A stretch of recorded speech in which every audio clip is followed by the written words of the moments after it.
Exercise number 1.2। तो चलो बिना किसी देरी के हम स्टार्ट कर लेते हैं। हमारा फर्स्ट क्वेश्चन है प्रूव दैट √5 इज इरैशनल। तो यहाँ पे हमें √5 को इरैशनल प्रूव करना है। ठीक है, बहुत ही इजी सा क्वेश्चन है, बिल्कुल मिनटों में समझ आ जाएगा। देखो तो यहाँ पे हमें इरैशनल प्रूव करना है, तो हम सॉल्यूशन करते हैं इसका। Let √5 be rational. ठीक है, तो यहाँ पे हमें प्रूव करना था इरैशनल, बट हम इसको रैशनल मान के चलते हैं। ठीक है, अब √5 को अगर हमने रैशनल मान लिया तो यहाँ पे हमें पता है कि रैशनल किसके इक्वल हो जाता है, a/b के इक्वल होता है, फ्रैक्शन की फॉर्म में इक्वल होता है। तो हम इसको लिख सकते हैं √5 इज इक्वल्स टू a/b। ठीक है, अब फ्रैक्शन की फॉर्म में लिखते हैं तो हमारी दो कंडीशंस होती हैं। कौन कौन सी? where a and b are not नहीं आएगा यहाँ पे, are co-primes। ठीक है, co-primes होते हैं, ये co-primes कौन से होते हैं? जिन ऐसे दो नंबर जिनका फैक्टर सिर्फ और सिर्फ 1 होता है। ठीक है, तो ये दोनों हमारी co-primes हैं। एंड एक और कंडीशन कौन सी होती है? The denominator will never be 0। Okay, इनका जो नीचे वाला जो डिनोमिनेटर होता है वो कभी भी 0 नहीं होगा, इसलिए b is not equals to 0। ठीक है, यहाँ तक आपको क्लियर है? बस हमने इसको रैशनल मान लिया एंड बस इसके इक्वल लिख दिया। ठीक है, वो दो कंडीशन होती है हमारी, हमने वो भी लिख दी। अब अगर मैं b को इधर लाऊं तो ये मल्टीप्लाई हो जाएगा √5 से। कर लेते हैं, √5b is equals to a, क्योंकि इधर तो a बच गया। अब इसको हम करेंगे स्क्वायरिंग बोथ साइड्स। ठीक है, दोनों साइड हम इसके स्क्वायर कर देंगे। करते हैं, √5b का स्क्वायर इज इक्वल्स टू किसके इक्वल है? a² के। अब हमने अपनी पिछली क्लासेस में ये पढ़ा हुआ है कि अगर अंडर रूट के ऊपर स्क्वायर हो तो इस स्क्वायर से ये अंडर रूट जो है वो कैंसिल आउट हो जाती है। ठीक है, तो हमारा बचा क्या? 5b is equals to 5b² is equals to a²। ठीक है, इसे कंसीडर कर लो इक्वेशन नंबर फर्स्ट। ठीक है, ये अब हमने जो है हमारी थ्योरम पढ़ी हुई है, थ्योरम 1.2, जिसमें हमने पढ़ा था कि अगर t a² को डिवाइड करता है तो वो a को भी डिवाइड करेगा। कहने का मतलब यहाँ पे मेरा ये है कि अगर मैं 5 को इधर ले आऊं तो क्या बनेगा? b² इज इक्वल्स टू किसके हो जाएगा? a² divide by 5। तो यहाँ पे क्या है? 5 a² को क्या कर रहा है? डिवाइड ही तो कर रहा है। तो यहाँ पे 5 हमारी b की वैल्यू हो गई और a² तो एज इट इज ही है। तो हम यहाँ पे लिख देंगे बाय थ्योरम 1.2, 5 किसको डिवाइड कर रहा है? यहाँ पे 5 डिवाइड्स a²। ठीक है, सो जिसकी वजह से 5 जो है वो डिवाइड करेगा a को भी। ठीक है, ये हमारी थ्योरम थी, बस थ्योरम लिख दी हमने यहाँ पे कि 5 अगर भाई a² को डिवाइड कर रहा है तो 5 a को भी डिवाइड करेगा। ठीक है, यहाँ पे हमने मान लिया कि 5b² जो है वो a² के इक्वल है एंड इसको ले लिया इक्वेशन नंबर फर्स्ट। ठीक है, अब हम इसके आगे करते हैं। इसके बाद हमने क्या लिखा था? बाय थ्योरम 1.2 थ्योरम के अकॉर्डिंग अगर 5 a² को डिवाइड कर रहा है तो वो a को भी डिवाइड करेगा। ठीक है, हाँ, तो इसके बाद हम लिखेंगे 5c जो है वो a के इक्वल है। अब ये c कहाँ से आया? ठीक है, तो हमने यहाँ पे लिखा था कि अगर 5a² को डिवाइड करे तो वो a को भी डिवाइड करेगा। ठीक है, अब अगर मैं 5 से कोई भी नंबर को मल्टीप्लाई करूँ तो जो हमारा आंसर आएगा उसे 5 डिवाइड करेगा कि नहीं करेगा। ठीक है, जैसे 5 को मैंने किया 2 से मल्टीप्लाई। ठीक है, तो आंसर आया 10। तो ये 5 इस 10 को डिवाइड करेगा ना, बस यही हमने लिखा है। बस इस 2 की जगह हमने c ले लिया, क्योंकि a और b तो हमारे ऑलरेडी दिए गए थे। c की जगह आप कोई भी अल्फाबेट लिख सकते हो, ठीक है। तो यहाँ पे हम लिख देंगे where c is any constant, ठीक है। यहाँ पे जो c है वो कोई भी एक कांस्टेंट है, एक नंबर है जिसे मल्टीप्लाई करने से a को ये 5 डिवाइड करेगा, ठीक है। अब हम वही सेम प्रोसेस करेंगे, squaring both side. Both side squaring करने से क्या आएगा, ठीक है, 5c स्क्वायर, ठीक है, is equals to a square. Okay, अब 5 को हम 5 का स्क्वायर करते हैं तो क्या आएगा, 25c square is equals to, अब यहाँ पे आप a स्क्वायर नहीं लिखोगे, क्योंकि इक्वेशन नंबर फर्स्ट के अंदर हमने ये माना हुआ है ना कि 5b स्क्वायर जो है वो a स्क्वायर के इक्वल है। तो अगर ये इक्वल है a स्क्वायर के, तो हम यहाँ पे वो भी तो लिख सकते हैं 5b स्क्वायर, ठीक है। यहाँ पे अगर आप लिखना चाहो तो लिख सकते हो बाय 1, ठीक है। यहाँ पे 1 इक्वेशन की द्वारा ये हमारा आंसर आ गया। अब 5 को मैं इधर ले आती हूँ, ठीक है। तो क्या बनेगा, 25/5 c square is equals to b। अब इसे कट हो जाएगा कितने पे, 5 पे, ठीक है। तो क्या आया, 5c square is equals to b square.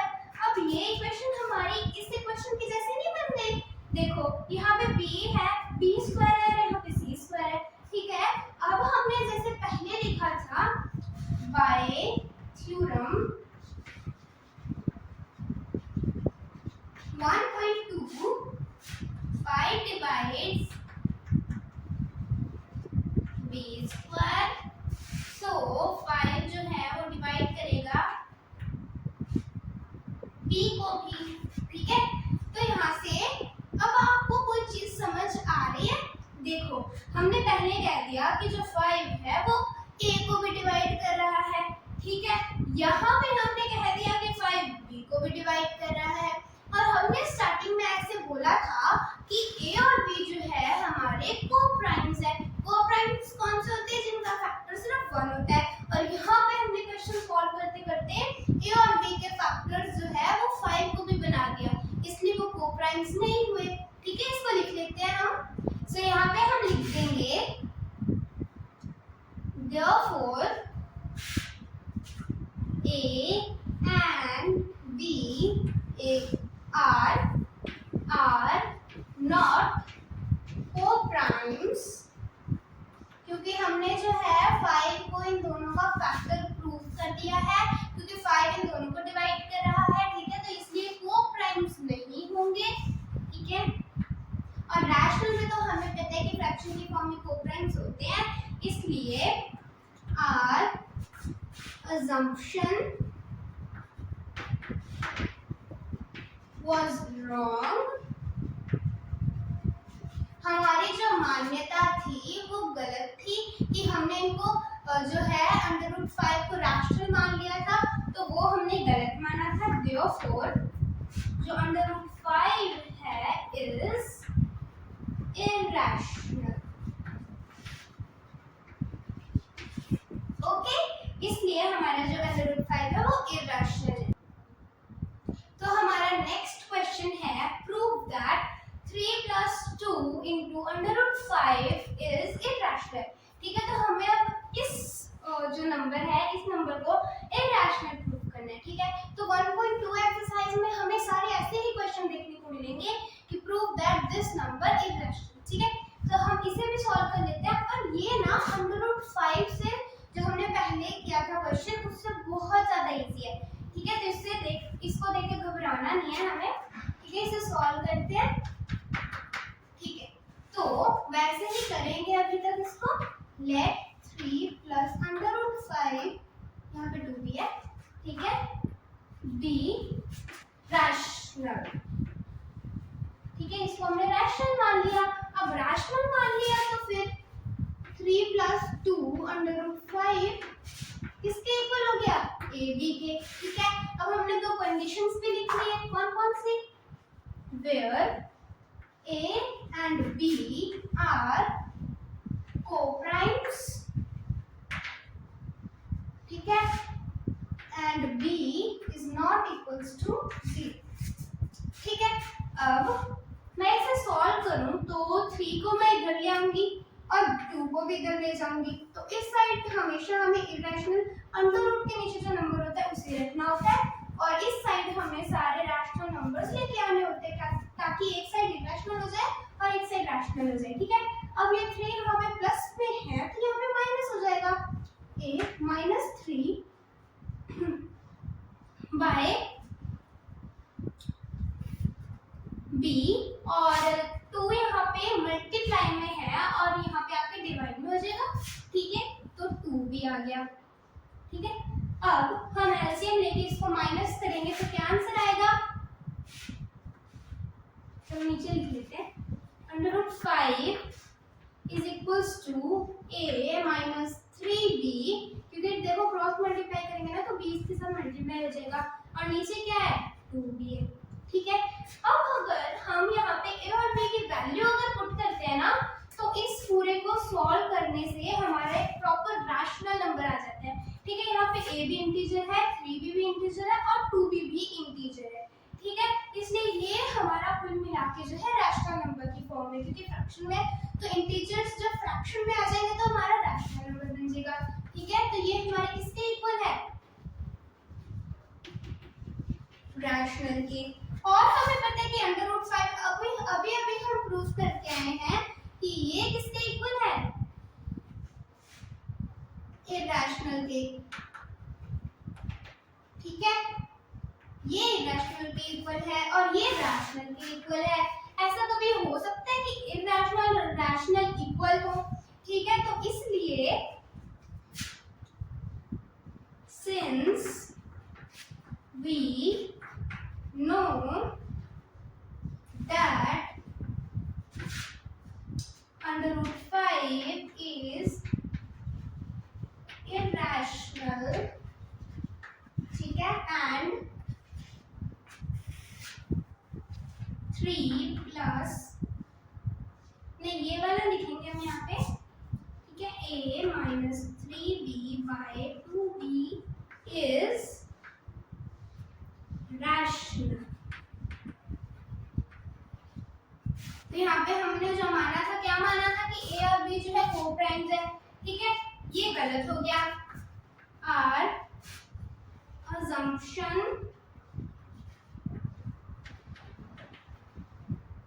was wrong, therefore 3 plus 2 into under root 5 is irrational। ठीक है, क्लियर है। अब हम करेंगे हमारा थर्ड क्वेश्चन। वैसे तो ये पार्ट्स में दिया गया है, ठीक है, बट मैंने इसको ऐसे लिख दिया, हर एक नंबर का हम स्पेसिफिकली क्वेश्चन बना के सॉल्व करेंगे।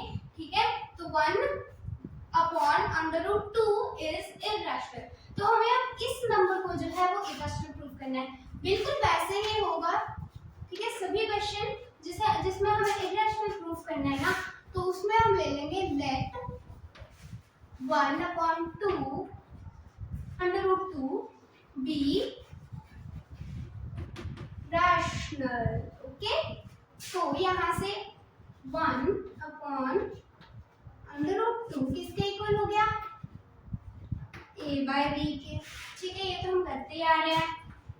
where a and b are किसके इक्वल है, ये कोप्राइम्स हैं। ठीक है,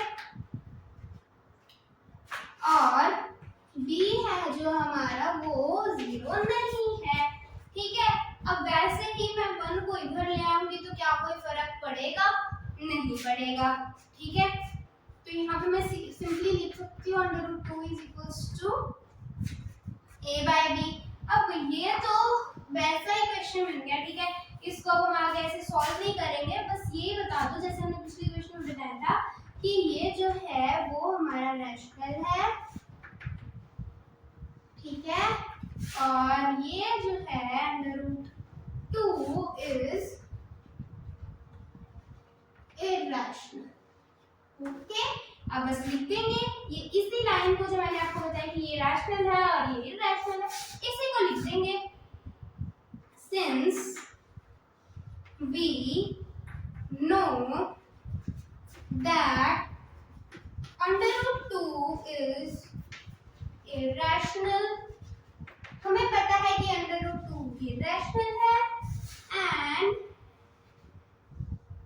a by b is rational, ठीक है।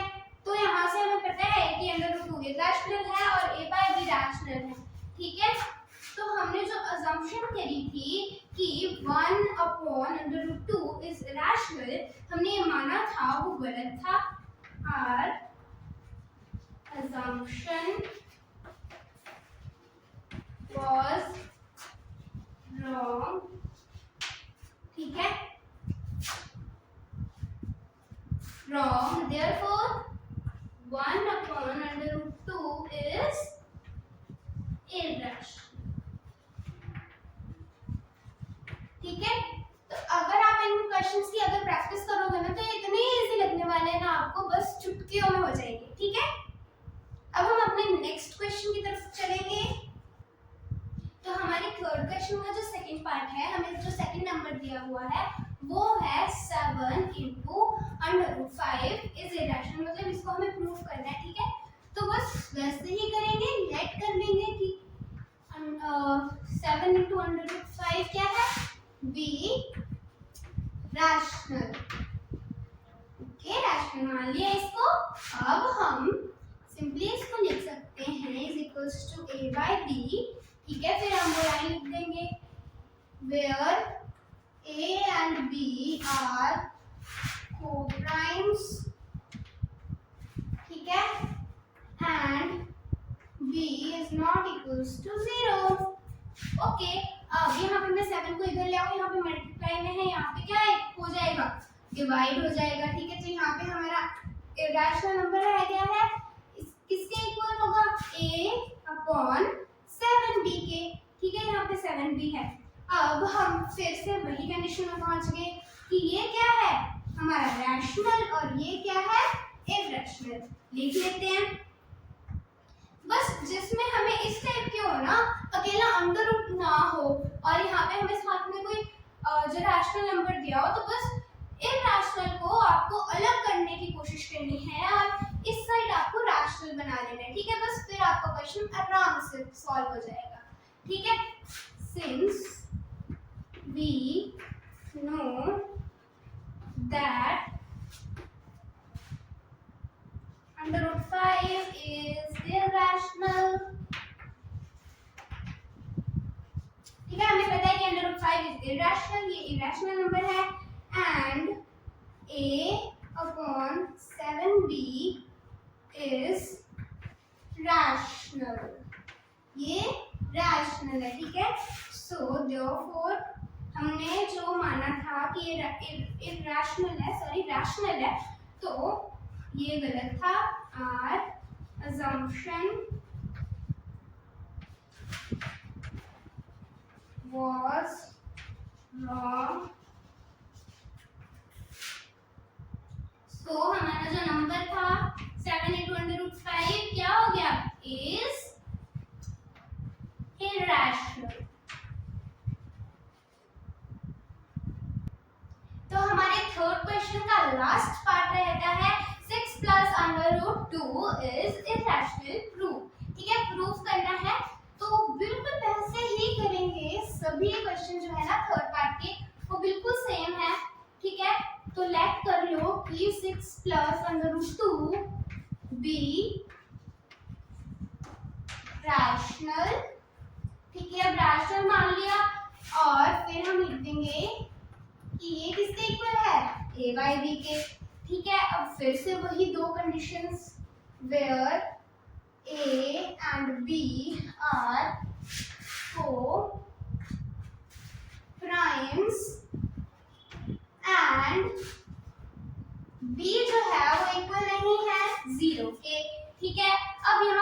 हमारा इंटीजर है इस साइड ले आएंगे, जिससे हमारा अंडर रूट 2 अलग हो जाएगा। तो यहाँ पे प्लस में उधर जाके क्या होगा, माइनस होगा।